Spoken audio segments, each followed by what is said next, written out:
humans are social creatures. Like, we don't need to do things alone. We're not designed to be doing things alone. We need help. We need to collaborate.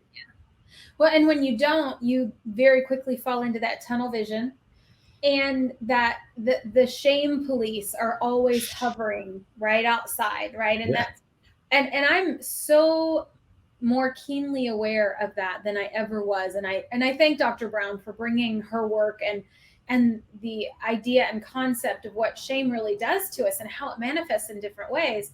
And it's fear and and we allow that to ride to ride shotgun with us all the time. Fear's instead of saying, I recognize it. Yep. And here's my plan.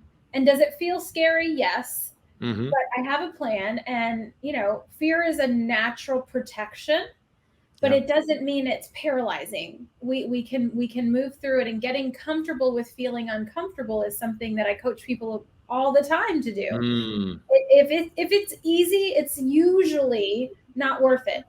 The caveat to that is when you're working in your zone of genius, things can be easy for you that are not easy for others, like you said, right? So communicating, being on camera, being on stage, performing is easy for me.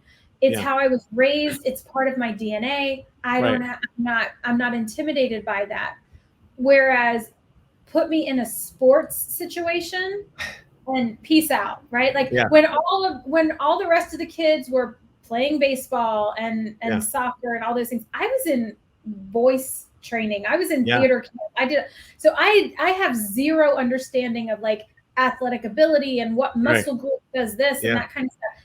So intimidated by it. And you shared that openly and vulnerably recently as you were getting your treadmill and the things that you shared on social media, which I thought was courageous. Yeah. But I'm not good at it. Right. But that's okay, right. It's okay. And I may never be good at it. And I look at you and you're like running around the lake in Orlando with your headphones and making a video while you're freaking running. And I'm like, first of all, I'd trip and fall. I wouldn't be able to breathe. I would be so disheveled. So I look at that as a gift you have. And yet you didn't think you had the athletic ability to try out for baseball. So it's so crazy, right? So having that outside perspective is really, really, really helpful.